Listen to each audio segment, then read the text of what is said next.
Why are 50 Marines standing outside that kid's house? The question spread through the quiet neighborhood before sunrise, passing from one front porch to the next like a gust of wind nobody could catch. Maple Street was usually silent at 6 in the morning. A few joggers, a newspaper truck, the smell of fresh coffee drifting through open kitchen windows. But this morning was different. Parked along both sides of the street were trucks, SUVs, and sedans bearing military decals and faded service stickers. Men in Marine Corps jackets stood calmly on the sidewalks. Some had gray hair. Some looked barely older than 30. None of them were speaking loudly. None were causing trouble. They simply stood there, facing a modest brick house near the end of the block. Curtains moved inside nearby homes as neighbors peeked through windows. A woman walking her dog stopped and stared. Across the street, a retired teacher lowered her watering can and whispered, "What on earth happened?" Inside the small brick house, 17-year-old Jamal Carter was still in his bedroom when he heard the first knock at the front door. It was not an aggressive knock, just firm, unexpected. He sat upright in bed and blinked at the alarm clock glowing beside him. 6:14 a.m. Another knock followed. Then silence. Jamal rubbed his eyes and walked toward the window. The moment he pulled back the curtain, his breath caught in his throat. Men were standing outside. Not one or two. Dozens. His heart began pounding. He looked again, convinced he was imagining things. But they were still there. Calm. Motionless. Waiting. Downstairs, his mother had already opened the front door.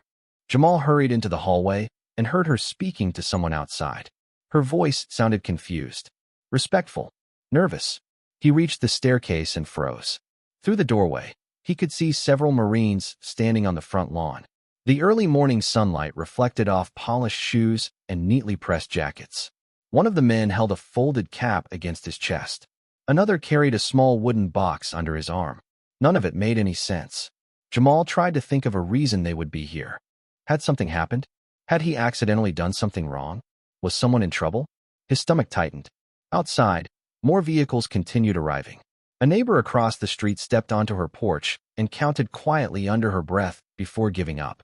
There were too many. One Marine glanced toward the second-floor window where Jamal stood. Instead of looking stern, the man smiled.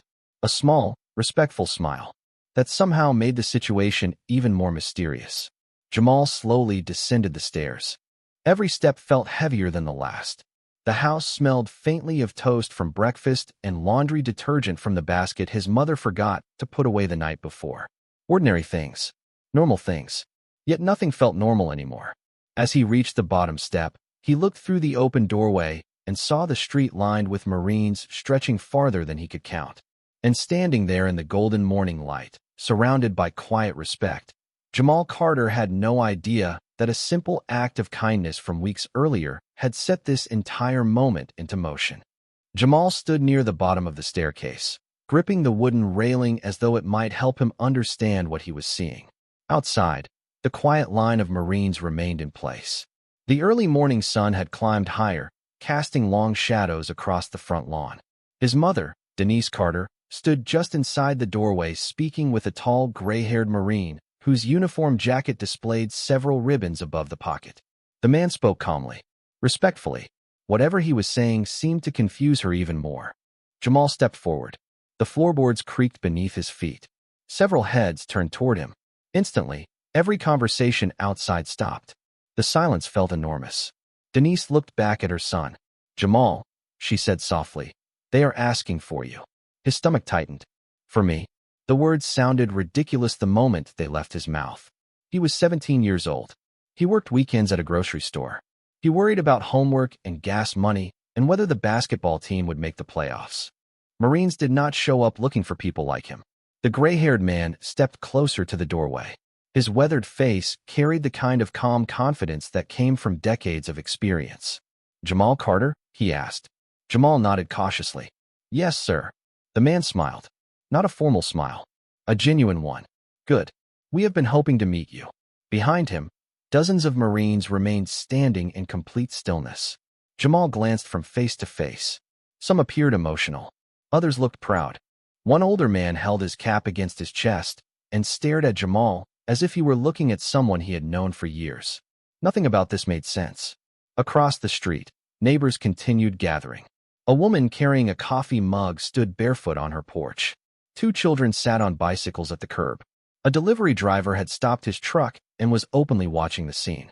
The entire neighborhood seemed suspended in curiosity. Did something happen? Jamal finally asked. Am I in trouble? Several Marines exchanged surprised looks. Then the gray-haired man laughed softly. No, son. He shook his head. Quite the opposite. The answer only deepened the mystery. Denise folded her arms. Somebody needs to explain what is going on. The Marine nodded respectfully. And we will. He looked toward the crowd behind him. But first, there is someone we are waiting for. Jamal frowned. Waiting for who? Before the man could answer, another vehicle turned slowly onto Maple Street. It was an older black sedan. Nothing flashy. Nothing remarkable. Yet the moment it appeared, the Marines subtly straightened their posture. The atmosphere changed. Conversation stopped. A breeze moved through the trees lining the sidewalk, scattering a few leaves across the pavement. Jamal watched the sedan approach. His pulse quickened. Whoever was inside clearly mattered. The car rolled to a stop near the curb. For several seconds, nobody moved. Then the rear door opened. Jamal squinted against the sunlight. He could not see the person's face yet. Only a slow movement. A figure stepping carefully from the vehicle. Around him, the Marines remained silent. Respectful. Waiting. And standing barefoot on his own front porch in the middle of a quiet North Carolina neighborhood, Jamal Carter had the strange feeling that his life was about to connect to a story far larger than anything he had ever imagined. The figure stepping from the sedan was not who Jamal expected. In fact, he had no idea who to expect. The woman who emerged was elderly, dressed in a simple blue coat despite the warmth of the morning, her silver hair neatly brushed back from her face. She moved carefully, supported by a cane, yet there was a quiet dignity in the way she carried herself. The moment Jamal saw her, confusion washed across his face. He knew her, not from television, not from school, from a bus stop, a worn-out shelter on the edge of town where nobody ever stopped unless they had to. The sight of her standing among Marines felt so impossible that for a second he wondered if he was dreaming. The woman looked directly at him and smiled. The same gentle smile he had seen dozens of times before. Suddenly the sounds of the neighborhood seemed to fade away. The whispers, the birds, the distant traffic, everything blurred as a memory surfaced. 3 weeks earlier, rain had fallen steadily across Raleigh. Jamal had just finished a shift at the grocery store. His backpack felt heavy with textbooks, and his stomach reminded him he had skipped lunch. He cut through the old bus terminal on his walk home, hoping to avoid the worst of the weather. That was when he first noticed her. She sat alone beneath the shelter, wrapped in a thin blanket, staring at the rain. Most people walked past without looking. A few glanced her way and kept moving. Jamal almost did the same. Almost. Then he remembered the turkey sandwich sitting in his backpack. His mother had packed it before work. He stopped. The rain tapped softly against the shelter roof as he walked over. Ma'am, he said. The woman looked up. Her eyes seemed tired but alert. Yes. Jamal hesitated. Have you eaten today? The question caught her off guard. She smiled faintly. That depends on how honest you want me to be. Jamal pulled the sandwich from his backpack and handed it to her. Then be honest. The woman stared at the food for a moment. You were going to eat this. Jamal shrugged. I will find something later. She accepted the sandwich carefully, as though it were far more valuable than lunch wrapped in paper. Thank you, she said quietly. Jamal nodded and started walking away. Wait, the woman called. He turned back. What is your name? Jamal. The woman smiled. Mine is Margaret. That should have been the end of it. One sandwich. One rainy afternoon. One stranger helping another stranger. But as Jamal stood on his front porch weeks later watching the same woman approach surrounded by Marines, he realized that small moments sometimes travel farther than anyone expects. And judging by the respectful silence that filled Maple Street, that rainy afternoon had mattered far more than he ever knew. Standing on the front porch, Jamal could barely process what he was seeing. Margaret Wilson slowly approached the walkway while the Marines around her maintained a respectful distance. The morning sunlight caught the silver strands of her hair as she moved carefully with her cane. She looked nothing like the woman he had first met beneath the leaking bus shelter weeks earlier. The worn blanket was gone. The tired layers of clothing were gone. Yet her eyes were exactly the same. Kind, alert, grateful. Denise Carter stepped aside, still trying to understand how a homeless woman she had never met could arrive with dozens of Marines. Margaret stopped at the bottom of the porch steps and smiled warmly at Jamal. "Good morning, young man." Jamal blinked. "Margaret." The woman laughed softly. "I was beginning to wonder if you would recognize me." Several neighbors exchanged confused looks. One of the Marines lowered his head, hiding a smile. Jamal descended the steps slowly. "What is happening?" he asked. "Why are all these people here?" Margaret glanced toward the line of Marines stretching along the street. For a moment, emotion flickered across her face. "That is a long story." Jamal shook his head. "3 weeks ago, you were sitting alone at a bus stop." "That part is true. And now this." Margaret followed his gaze. "That part is true too." The answer only deepened the mystery. A gentle breeze moved through the neighborhood, rustling leaves in the oak trees above. Somewhere down the block, a lawn sprinkler clicked rhythmically. The ordinary sounds felt strangely distant against the extraordinary scene unfolding on Maple Street. Margaret looked at Denise. "You raised a remarkable son." Denise folded her arms. "I appreciate that, but somebody needs to explain why half the Marine Corps appears to be standing outside my house." Several Marines laughed quietly. Margaret smiled. "That is fair." She turned back to Jamal. "Tell me something. Why did you keep coming back?" Jamal frowned. "Coming back. After the first sandwich." Her voice remained gentle. "Most people help once because it makes them feel good. You came back every day." Jamal shifted awkwardly. All the attention made him uncomfortable. "You looked hungry." Margaret nodded. "Lots of people saw that. I guess." Yet they kept walking. Jamal looked down at the porch steps. "My mother always says that if you can help someone, you should." Denise smiled faintly. "That sounds like something I would say." Margaret's eyes glistened for a moment. She looked away toward the Marines standing silently across the lawn. The world becomes a better place because of people who think like that. Jamal noticed several of the men listening closely. Some seemed deeply moved by a conversation that felt perfectly ordinary to him.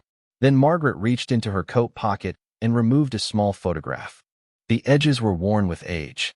She held it carefully, almost reverently. "There is something I want to show you," she said. Jamal accepted the photograph and looked down. The image showed a much younger Margaret standing beside a Marine officer in dress uniform. Behind them, dozens of Marines filled the background. Jamal looked up. Margaret smiled softly. "That photograph is where this story truly begins." Jamal held the photograph carefully between his fingers. The image had faded with age, but the pride on the faces inside it remained unmistakable. The young Marine officer standing beside Margaret looked confident, standing tall beneath a bright summer sky. Behind them, rows of Marines filled the background. Jamal studied the picture for several seconds. "Is that your son?" he asked quietly. Margaret nodded. A soft smile appeared on her face. "His name is Daniel Wilson." The name seemed to ripple through the crowd. Several Marines lowered their eyes respectfully. Others exchanged brief glances. Jamal noticed the reaction immediately. "You all know him?" The gray-haired Marine near the walkway chuckled softly. "Know him?" He shook his head. "Son, some of us spent years trying to live up to him." Jamal looked back at the photograph. The mystery only deepened. "If he is that important, why were you living at the bus station?" The question escaped before he could stop it. Denise winced slightly, but Margaret did not seem offended. Instead, she gazed toward the street where sunlight reflected off windshields and porch windows. "Life does not always move in straight lines," she said. "Sometimes people get lost. Sometimes pride keeps them lost longer than it should." Her answer carried the weight of years. Jamal sensed there was much more to the story than she was willing to share. A breeze drifted through the neighborhood carrying the scent of fresh-cut grass. Somewhere nearby, a lawnmower started up before quickly falling silent again. Even ordinary sounds seemed hesitant to interrupt the moment. Margaret looked back at Jamal. "Do you remember the second day you visited me?" He thought for a moment and nodded. "You only ate half the sandwich." Margaret laughed. "You noticed that? I figured you were not very hungry." "I was hungry." Her eyes brightened. "I just wanted to save part of it for later." Jamal smiled. "Then why did you give half of it to that stray dog?" Several Marines suddenly laughed. Margaret pointed toward him. "Exactly." She looked at the crowd. "That is when I knew." Jamal frowned. "Knew what?" Margaret folded her hands over the cane. "That kindness was normal for you." The words settled over the street. "Not dramatic. Not loud, yet somehow powerful. Jamal felt uncomfortable under the attention. I was just helping. No, Margaret replied gently. You were doing something many people forgot how to do. Silence followed. Across the street, neighbors listened from their porches. Some nodded thoughtfully. Others simply watched. Then one of the Marines stepped forward holding a small notebook. The pages looked worn from years of use. He handed it carefully to Margaret. She accepted it and looked down at the cover for a long moment before opening it. Inside were dozens of signatures and handwritten messages. Memories.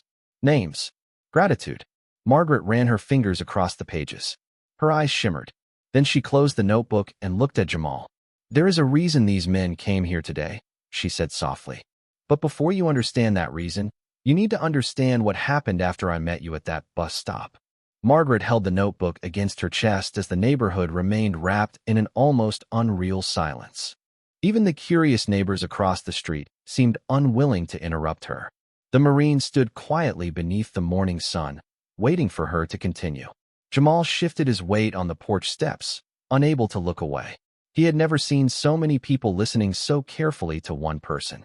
Margaret took a slow breath. After you gave me that first sandwich, I thought it was luck, she said. After the second day, I thought it was coincidence. After the third day, I realized you were coming back on purpose. Jamal lowered his eyes. To him, those visits had never felt important. They were simple, ordinary. He would stop by after school, hand her food, sit for a few minutes, and then head home. Sometimes they talked. Sometimes they sat quietly while buses came and went. Margaret smiled at the memory. You never treated me like I was invisible.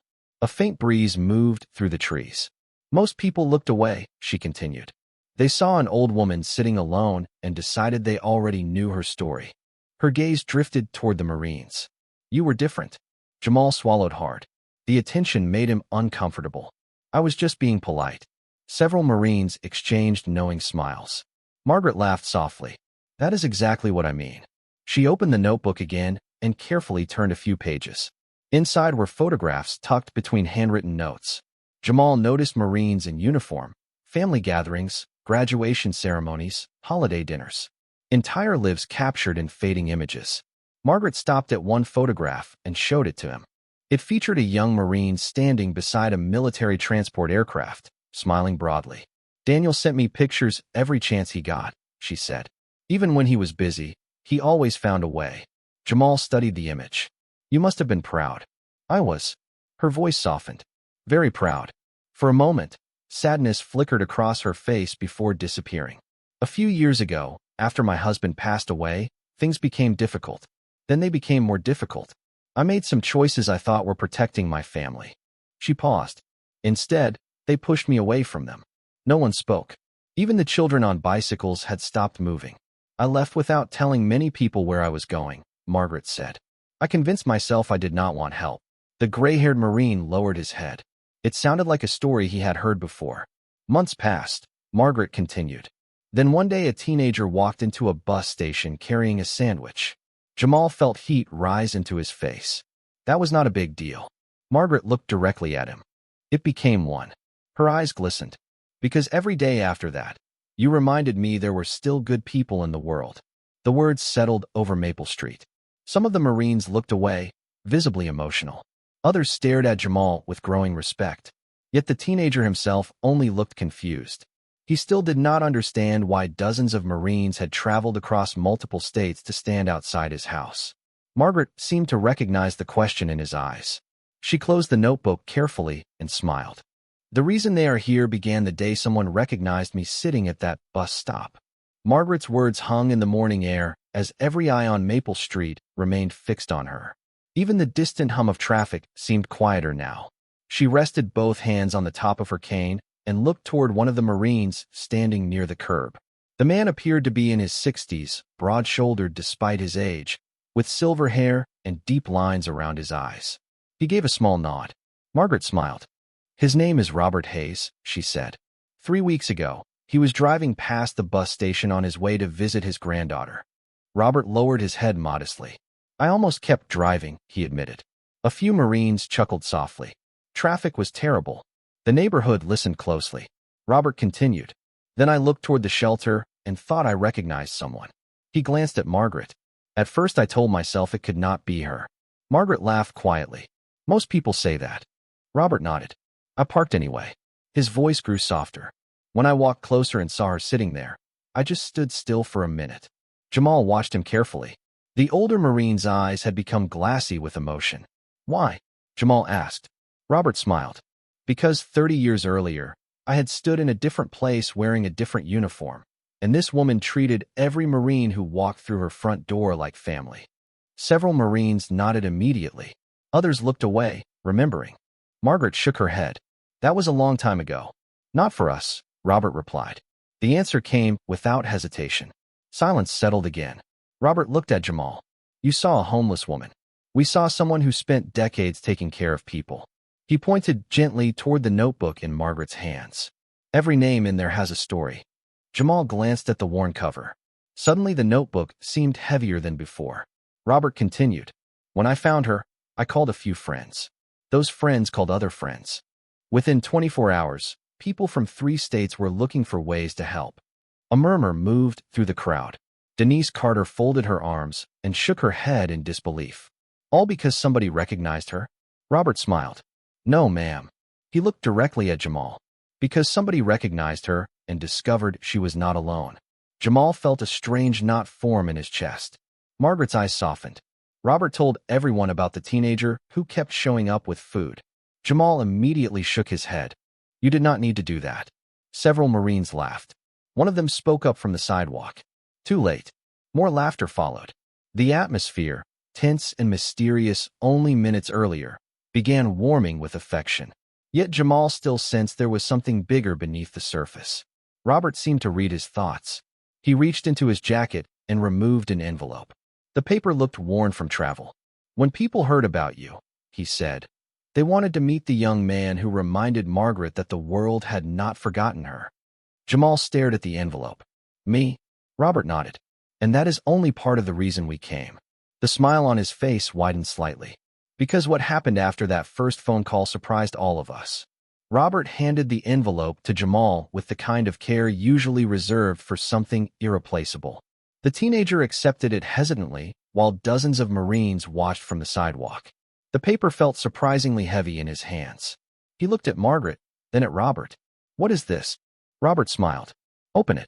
Jamal slid a finger beneath the seal and carefully unfolded the contents. Inside was a letter covered with signatures. Not a few signatures. Pages of them. Men and women from across the country had written messages in blue and black ink. Some were only a sentence long. Others filled entire sections of the page. Jamal read the first line aloud without meaning to. Thank you for helping someone who helped us. He looked up, confused. Robert nodded. Keep reading. Jamal's eyes moved down the page. One message came from a retired Marine in Texas. Another from a family in Virginia. Another from a woman in California whose father had served beside Daniel decades earlier. Each message carried the same theme. Gratitude. Respect. Recognition. Jamal swallowed hard. I do not understand. Margaret stepped closer. When Robert found me, he contacted Daniel's old network. Jamal glanced around at the crowd. All of them. A few Marines laughed. Not even close, one called out. More smiles spread through the group. Margaret nodded. Within a day, people began calling. Then more people called. Some remembered my husband. Some remembered Daniel. Most remembered family dinners, holiday gatherings, and a home where Marines always had a seat at the table. Her eyes drifted toward the notebook. Many of them had not spoken in years. Yet suddenly they were all talking again. Jamal looked back at the letter. The signatures seemed endless. The realization began settling over him. These people had not traveled here because of fame. They had not come because of headlines. They had come because relationships built over decades were stronger than distance. Robert folded his arms. Then someone mentioned the teenager bringing food to a woman everyone else ignored. Jamal immediately shook his head. It was just food. No, Margaret said gently. It was dignity. The words landed with unexpected force. Across the street, several neighbors lowered their eyes. The morning had transformed from curiosity into something much deeper. Jamal stared at the pages again. One message near the bottom caught his attention.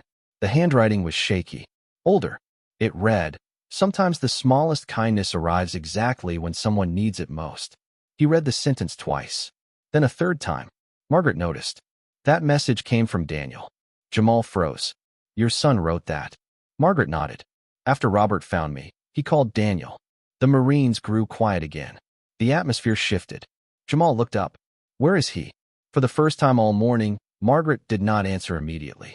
A gentle smile appeared on her face. Robert glanced toward the end of the street. Several Marines followed his gaze. Jamal turned instinctively. In the distance, another vehicle had just entered Maple Street. It moved slowly beneath the morning sunlight. And judging by the expressions spreading through the crowd, everyone already knew exactly who was inside. The vehicle rolled slowly down Maple Street, as though it understood the weight of the moment waiting ahead. Sunlight reflected across its windshield, making it impossible to see the driver at first. Jamal stood frozen on the porch steps with the letter still in his hands. Around him, the Marines remained silent. The neighborhood had become a living photograph, every person holding still, every eye fixed on the approaching car. Margaret watched quietly, her fingers resting on the handle of her cane. There was anticipation in her expression, but also something deeper. Relief. The sedan finally came to a stop near the curb. For several seconds, nothing happened. Then the driver's door opened. A tall man stepped out wearing a simple dark jacket and khaki pants. No uniform, no medals, no ceremony. Yet the reaction was immediate. Marines throughout the crowd straightened instinctively. Some smiled. Others nodded with unmistakable respect. Jamal looked from face to face, trying to understand. The man closed the car door and stood still for a moment, staring at Margaret. His expression changed instantly. The confidence disappeared. The composure disappeared. Suddenly, he looked less like a respected leader and more like a son seeing someone he had missed for far too long. Margaret's eyes filled with tears. Daniel, she whispered. The word barely carried beyond the porch, but everyone heard it. Daniel Wilson began walking forward. Slowly at first, then faster. When he reached Margaret, neither spoke. They simply stood facing each other. Years of distance seemed to hang between them. Finally, Daniel smiled. You look exactly the same. Margaret laughed through tears. That is a terrible lie. A ripple of warm laughter spread through the crowd. The tension dissolved instantly. Daniel gently took both of her hands. I have been looking for you. Margaret lowered her eyes. I know. You should have called. I know. Daniel shook his head and smiled again. There was no anger in his voice. Only gratitude. I'm just glad somebody found you first. His gaze shifted toward Jamal. For the first time that morning, the entire crowd seemed to focus on the teenager again. Daniel walked toward the porch. Jamal suddenly became very aware of how wrinkled his shirt was and how unfinished his morning felt. He had never met anyone surrounded by this much respect. Daniel stopped at the bottom step and extended his hand. You must be Jamal. Jamal shook it awkwardly. Yes, sir. Daniel looked at him for a long moment. Then he smiled. My mother has talked about you every day for the past week. Jamal blinked. She has. Constantly. More laughter came from the Marines. Margaret looked entirely unapologetic. Daniel folded his arms and glanced at the letter in Jamal's hands. Do you know what surprised me most? Jamal shook his head. When people started calling, they did not talk about my mother first. Jamal frowned. They did not. Daniel smiled. No, he pointed gently toward the teenager. They talked about the young man who kept showing up when nobody else did. Daniel's words settled over the neighborhood with surprising force. Jamal looked down at the letter in his hands, suddenly unsure what to do with it. The pages felt heavier now, filled with names, memories, and gratitude he had never expected. Across the street, neighbors who had begun the morning with curiosity were now listening with genuine emotion. Denise Carter stood quietly beside her son, her eyes moving between Margaret and Daniel as pieces of the story finally began fitting together. Daniel glanced toward the line of Marines stretching along Maple Street. Do you know what happened after Robert called me? He asked. Jamal shook his head. Daniel smiled. I was in Arizona visiting a training center. Within 2 hours, my phone would not stop ringing. Several Marines laughed knowingly. One person called another. Then another called 5 more. By sunset, people I had not spoken to in 10 years were asking the same question. He looked toward Margaret. Is she safe? Margaret lowered her eyes. Daniel continued. The next question was always the same. Who helped her? His gaze returned to Jamal. And every conversation led back to you. Jamal shifted uncomfortably. I did not really do anything. A few Marines exchanged amused looks. Daniel shook his head. That seems to be your favorite sentence. More laughter spread through the crowd. Even Denise smiled. Daniel took a few steps closer. Let me tell you something I learned during my years in the Marines. People remember grand speeches for a day. They remember medals for a while. But they remember kindness for the rest of their lives. The street became quiet again. The morning sunlight reflected from windows and parked vehicles, bathing the neighborhood in warm gold.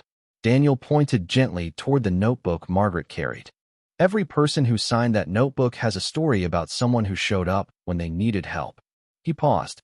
This time, that person happened to be a teenager carrying sandwiches. Jamal felt his face grow warm. Across the crowd, several Marines nodded in agreement. One older veteran removed his glasses and wiped his eyes. Another folded his arms tightly, clearly affected by the moment. Margaret watched them all with quiet wonder. I never expected any of this, she admitted softly. Daniel smiled. Neither did we. Then he reached into the sedan and removed a small wooden case. The polished surface caught the sunlight. Instantly, the Marines seemed to straighten even more. Jamal noticed the shift. Whatever was inside clearly mattered. Daniel carried the case toward the porch and stopped in front of him. This belonged to my father, he said. He believed respect should be earned, not demanded. Jamal looked at the box, but did not reach for it. Sir, I cannot accept something like that. Daniel's smile widened. You have not even seen it yet. Around them, anticipation spread through the crowd. Margaret laughed softly, knowing exactly what was inside. Daniel rested one hand on the case and looked directly at Jamal. Before today ends, there is something all of us want you to understand. And it starts with the story hidden inside this box. Daniel carefully opened the wooden case while the neighborhood watched in complete silence. The hinges gave a soft creak as sunlight spilled across the contents inside. Jamal expected medals or official documents. Instead, he saw photographs. Dozens of them. Some were old and faded. Others were newer. They showed Marines gathered around dinner tables, celebrating holidays, attending graduations, and standing beside families. Daniel lifted the top photograph and handed it to Jamal.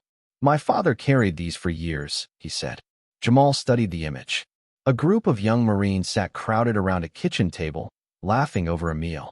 At the center stood a younger Margaret, placing a plate of food in front of one of them. That is our house, Daniel explained. Or at least it used to be. Margaret smiled softly. The door was always open. Daniel nodded. My father believed no Marine should spend a holiday alone.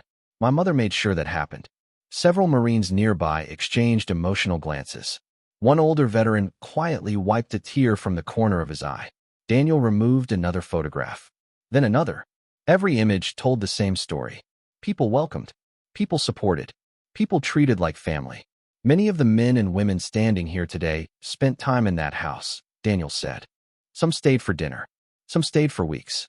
A few had nowhere else to go. The crowd remained completely still.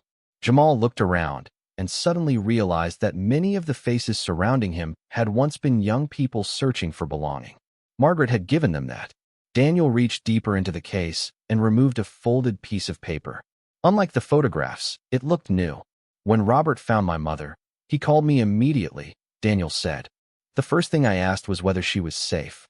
He smiled. The second thing I asked was who had been helping her. His eyes settled on Jamal. That answer changed everything. Denise Carter folded her arms tighter, visibly moved. Daniel unfolded the paper. I started making calls.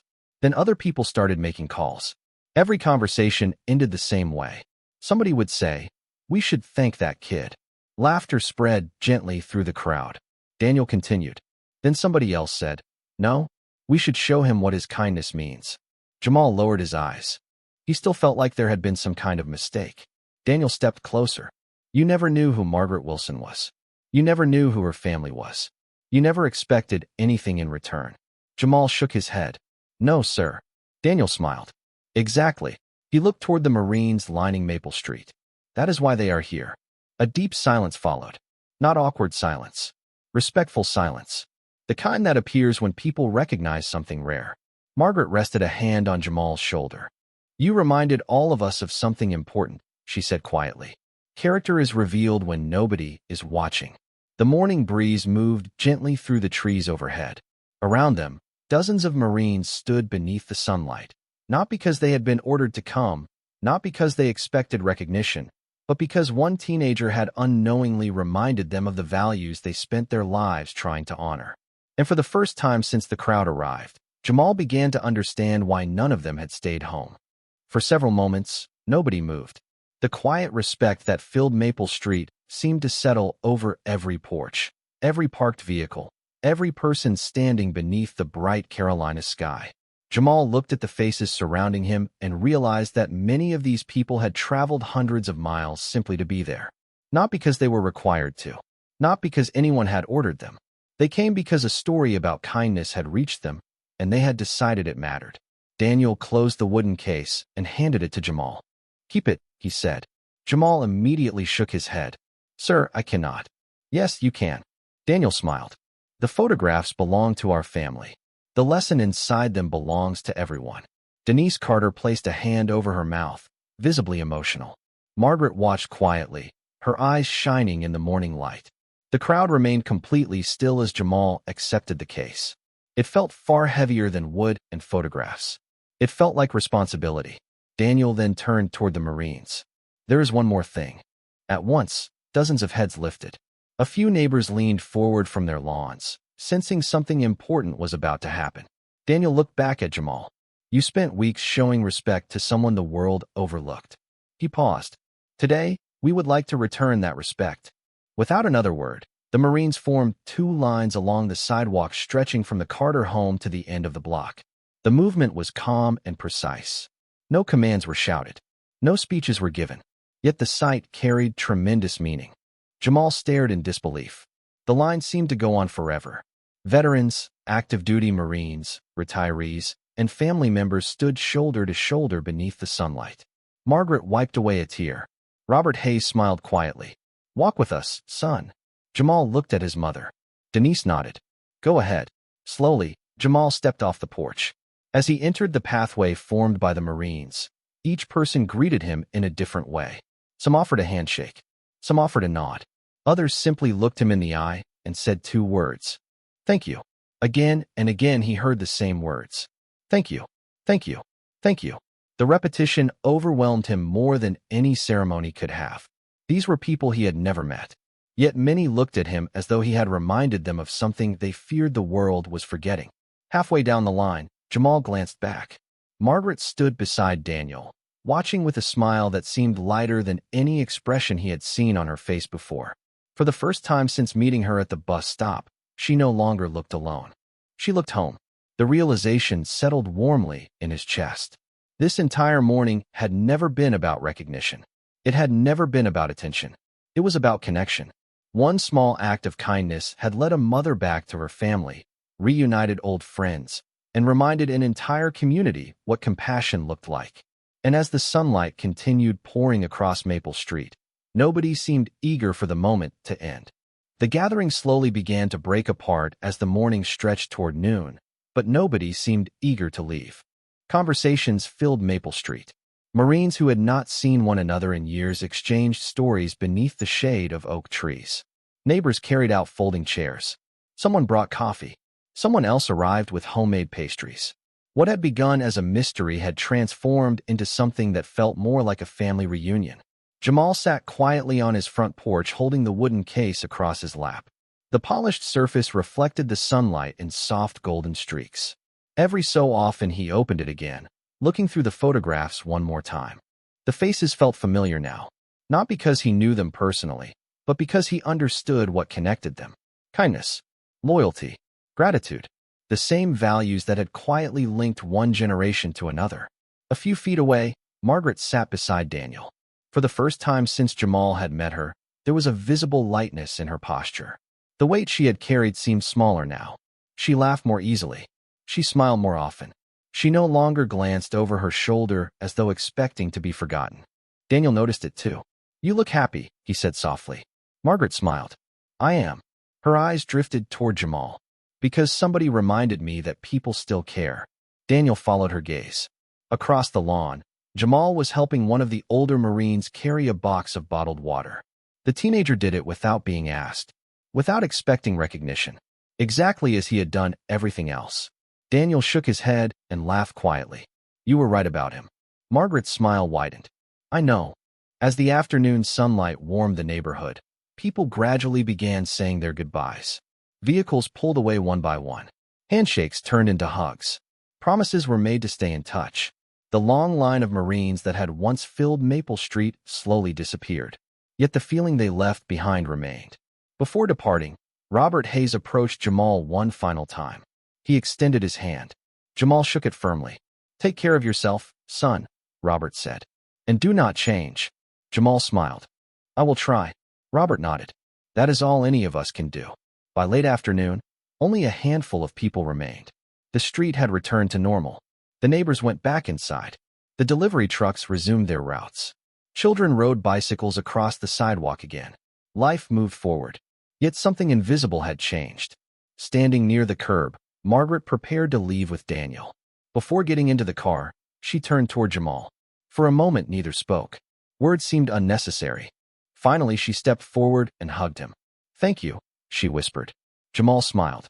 For what? Margaret laughed softly. A few tears sparkled in the corners of her eyes. For seeing a person when everyone else saw a problem.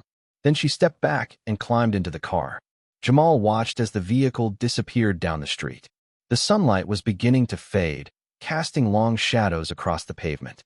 He stood there for several moments holding the wooden case while the evening breeze moved gently through the trees. He thought about sandwiches, bus stops, strangers, photographs, and all the unexpected connections that had followed. He never set out to change anybody's life. He never expected a reward. But sometimes the smallest act of kindness travels farther than anyone can measure. And as the last rays of sunlight settled over Maple Street, one simple truth remained. He thought he was feeding a stranger. In reality, he helped bring a family home.